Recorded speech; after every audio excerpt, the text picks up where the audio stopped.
Hey guys, so today I am going to be sharing with you my Fitbit first impressions. So I have had a Fitbit for about a week and a half now, and I thought this would be the perfect time with you to share my first impressions.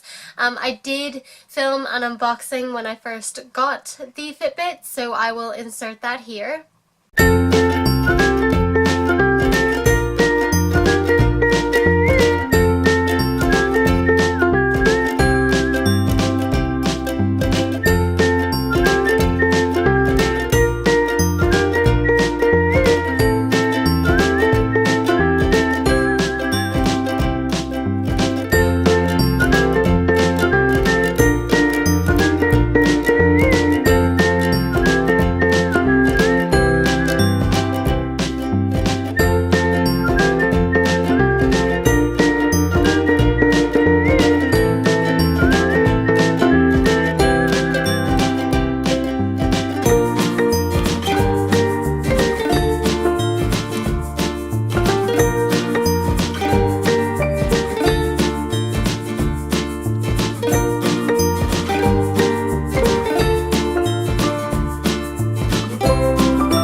That was the unboxing, and the reason why I didn't talk in the unboxing was actually because my boyfriend was in the room, and it would have been really awkward to film if I was talking and stuff like that.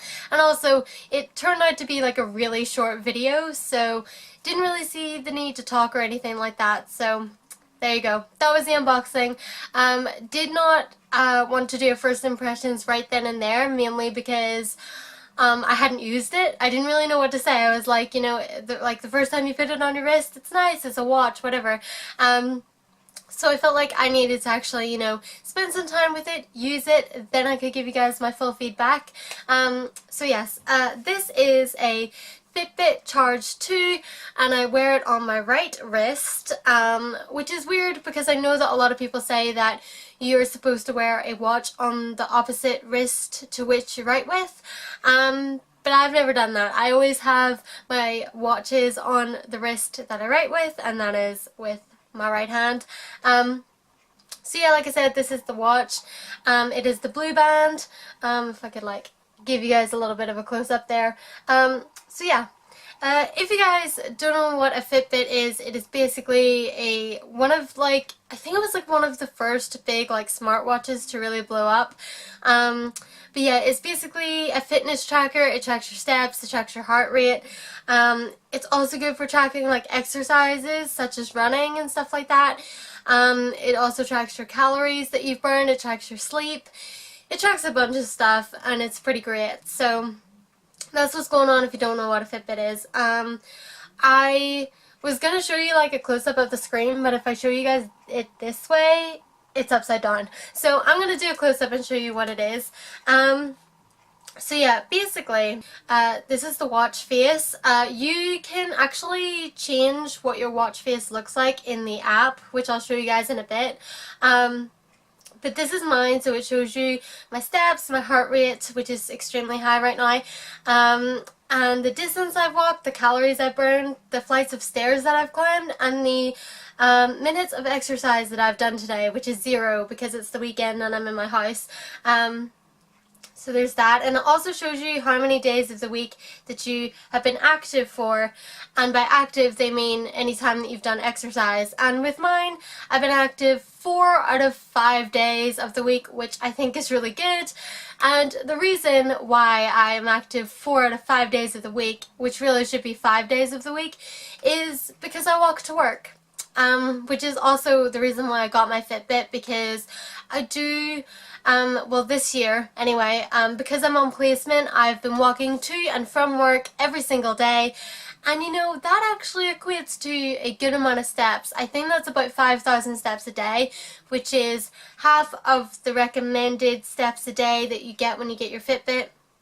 You can set goals for how many steps you want to do, how many flights of stairs that you want to climb, like all that sort of stuff. But the default setting is that you like want to get 10,000 steps a day, and you know, with walking to and from work, I do get half of that, so that's really good. And I've been feeling proud of myself for that. So yeah, I would say that the Fitbit has actually been motivating me to walk more, even though I have to walk more anyway because I don't drive. So there you go. But yeah, other than that, you know, if you click through with the little button again, you have a bunch of settings. Again, you can turn these on and off with the app. I actually don't know what most of these things do, so like I don't really know what it means whenever you have run. I think, oh, it tells you. Okay. So when you're on the run screen, if you hold down the button, it'll start tracking your run or your other exercises. And then you have a stopwatch if you ever want to use that. You have the battery percentage, and you also have a little relax thing which helps you breathe and stuff like that. And yeah, so that would be like your watch interface. Like I said, having a Fitbit has kind of helped me be motivated to walk a little bit more, just because I can see how many steps I'm getting every day and stuff like that. One thing I will say about the actual tracker is that it's pretty good in terms of steps, but when it comes to climbing flights of stairs, it doesn't always pick up when you go up the stairs. And I've already googled this and like found stuff out, but apparently that's a thing. Sometimes your Fitbit doesn't always count when you go up the stairs in your house. Basically the way that Fitbit counts when you go up the stairs is to do with some sort of pressure change or something. I don't remember the exact term that they use. I'll put it on the screen, but basically there's some sort of change when you go upstairs, like the altitude or whatever, and that's how your Fitbit senses when you've like gone up the stairs or climbed a flight of stairs. And sometimes it doesn't always pick that up, especially when you're in your house, and that's really sad because I might not do a lot of walking at the weekends, but I sure as hell go up and down the stairs quite a lot because I spend a lot of time in my room. So when I'm at home at the weekends and I'm in my room, I always have to go downstairs to go to the kitchen and stuff like that. So actually during the day I do end up going up and down the stairs quite a bit, and it's kind of sad when your Fitbit doesn't pick that up because I feel like I deserve the credit of using the stairs a lot. And so yeah, that is an issue. The solution that I found online is to either restart your Fitbit, which didn't really work for me, or to touch the floor when you're at the bottom of the stairs, and then to raise your arm up when you get to the top of the stairs to count your stairs, which sounds really stupid and is really weird to do, but I started to do it, and that does help me pick up my staircases, so it does help me reach my goal to say that I went up the stairs 10 times today. And so yeah, there you go. That's how I feel about the sensor. One thing that I was actually really surprised about whenever I started using my Fitbit was actually my heart rate. Because for the longest time I always thought that my heart rate was like really fast, because like obviously I never really measured it or anything, so I didn't really know what my heart rate actually was. But I found out that my resting is 60 or around there, which is like really good. But I didn't realize just how high my heart rate went whenever I was walking, which apparently is normal. Like it's supposed to happen, like especially when you do any kind of exercise, of course your heart rate is supposed to pick up. But I was thinking that mine was like extremely high for like walking. But after Googling and reassuring myself it's actually normal for that to happen, I was feeling good about it. Don't necessarily know why it was like really high there, like when I was filming this video. I think because when I started I was nervous. But yeah, anyway, that's what I was kind of surprised to find out. Oh, and another thing, with wearing the Fitbit, I've noticed that I can wear this basically most of the times in my everyday life. Like I don't really do intense exercise or anything like that. I do take it off to shower, obviously. One thing that I actually learned this week was that I cannot really wear it when going pole dancing, because the last time that I wore it, like at my last pole dancing class, it started to whatever way I was like going around the pole, like my Fitbit actually ended up digging into my arm, so I had to take it off. And also it sort of like chafed the band a little bit at the bottom, so yeah, there you go, guys. Don't wear your Fitbit when you go pole dancing. There is a serious chance that you're going to smash the screen against the pole, but also the band will dig into you and it's not fun. So there you go. Not that it really counts pole dancing as an exercise anyway, because there are like predetermined exercises that you can input to your Fitbit to help it track, because there's like more options on the app than there would be on your actual device. But yeah, so it doesn't include that as a form of exercise, but that's okay. At least I know that I'm doing it and it doesn't need to track that for me. So yeah, I guess that would be all the opinions that I have on the actual Fitbit. I feel like now I'm going to show you guys the app and then we can talk a little bit about that. So yeah, let me just get this up and turn on my fancy screen recorder. Okay guys, so this is the Fitbit app. This is what the interface looks like. As you guys can see, it shows you your steps that you've walked today, the number of floors you've climbed, your distance walked, basically everything kind of that the actual watch will show you. So it shows you that, it shows how many times you've exercised, your active hours of the day. So yeah, the Fitbit will track when you've been active during the day, and what that means is any hour of the day where you've taken 250 steps or more.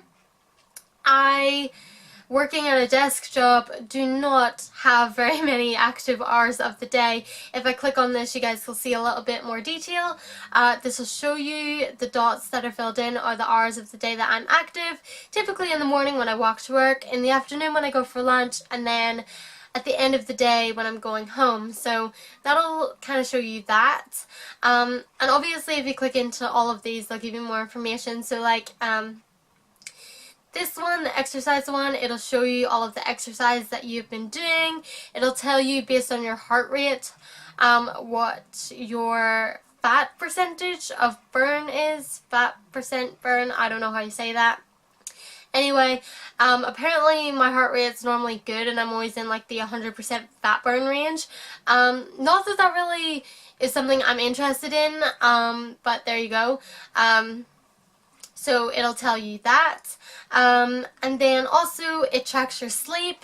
This is something that you can only check within the app, but it does track your sleep, and I think that's really cool because I have downloaded several sleep tracking apps on my phone where it tracks your sleep based on like recording using the microphone on your phone. It will record like your breathing and stuff, and that'll track your sleep. As I've learned, that doesn't really work very well, so I like how the Fitbit does it because I think it's more accurate. So this will show you all of your sleep, and if I go into one, for example, last night, it'll show you when you were awake, when you were in deep sleep, when you were in light sleep, when you were in REM, and I think it's just really interesting to find out how you sleep at night. Like I said, I do think this would be more accurate than other apps that you use based on like your microphone and stuff. I'm not actually sure how the Fitbit actually tracks your sleep. I think it might be based on like your heart rate or something. But there you go, that's my sleep. And it'll also, you know, you can go in here and you can see like your heart rate for the past few days.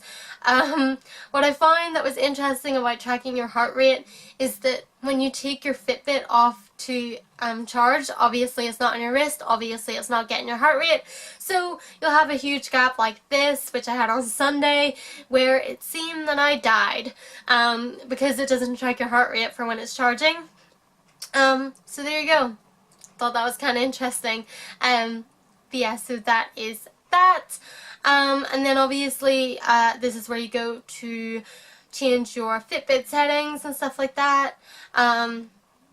Don't really have much else to say about this because I recently got my Fitbit and technically it's like a new toy for me. I do tend to open the app quite a lot, hoping to see something different, even though it's going to be basically the same all the time.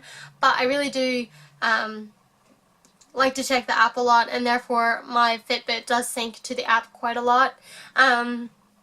You can turn on like all day sync, which always syncs your Fitbit to the app, or you can turn that off and then it'll only sync when you open the app.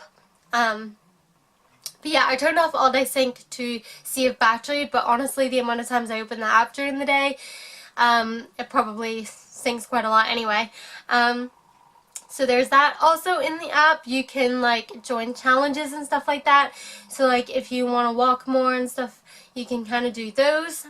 Haven't really looked into that too much, but at the same time I'm probably not fussed on that kind of thing. And then also you have a little guidance thing, which is more about exercise and stuff like that. And then you have community, where you can join communities and also get a little bit competitive, because if you have Fitbit friends, then you can see a leaderboard of how many steps that each of you's taken during the week.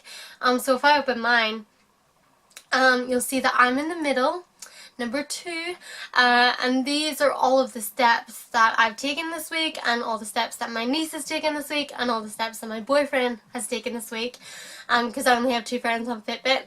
And yeah, you can have a little competition going, and then obviously you get notifications, little motivational things being like, oh my god, you're almost at 10,000 steps, things like that. And you also get badges for how far you've walked and stuff like that. So go to my profile, into my badges, you can see I only have like 5 badges or something, because like I said, I've only had this for a week. But I think this is nice. I think it's nice to get achievements for stuff like this, because it is kind of motivational that way, which is why I like it. And so yeah, I think that's everything that I wanted to talk about. As you guys can see, this video was in no way scripted, and I did just kind of start rambling, but I hope that I covered everything that I wanted to say. Overall, I do enjoy my Fitbit. I like seeing the steps that I take. I like analysing my sleep, because I think that's interesting. And yeah, I think it's been really good for this year. Obviously, when I go back to university, I can see myself doing significantly less walking, so that's going to be kind of sad to see whenever we go into final year. But other than that, I am enjoying it for right now. It does kind of motivate me in terms of walking and stuff like that. Obviously, if you're like a really big fitness person, I feel like this would be so much better for you in terms of tracking like your fitness, and obviously weight loss and weight gain, and like how much water you drink and stuff like that. I kind of use it basically in the most basic ways, but I still enjoy it. And so yeah, I hope you guys enjoyed this video. If you did, please give it a thumbs up and subscribe for more, and let me know in the comments below if you have a smartwatch and how you feel about it. I actually haven't worn a watch in a really long time, so it does feel really weird to be wearing one again, but I do enjoy it. Oh, one more thing I have to say about it. You can get notifications on your Fitbit from your phone if you get text messages or phone calls or anything like that. And I know if you have an Android phone, you can actually get more notifications on your Fitbit. So with an iPhone, you can only get text messages as notifications. But if you have an Android phone, you can get Facebook messages on your Fitbit. You can get WhatsApp messages on your Fitbit. And so that's the only thing I'm kind of annoyed about, that because I have an iPhone, I can only get my text messages, because let's be real, who texts anyone anymore? But yeah, that's kind of annoying, but I mean, I guess if I want my notifications, I can always just check my phone like a regular person, but I feel like it would be a lot handier if I could see them on my Fitbit as well. But yeah, that was just the last point that I wanted to say, because it did kind of annoy me when I found out. Like I said, I hope you guys enjoyed this video. If you did, please give it a thumbs up and subscribe for more. And I will see you in the next one. Bye guys.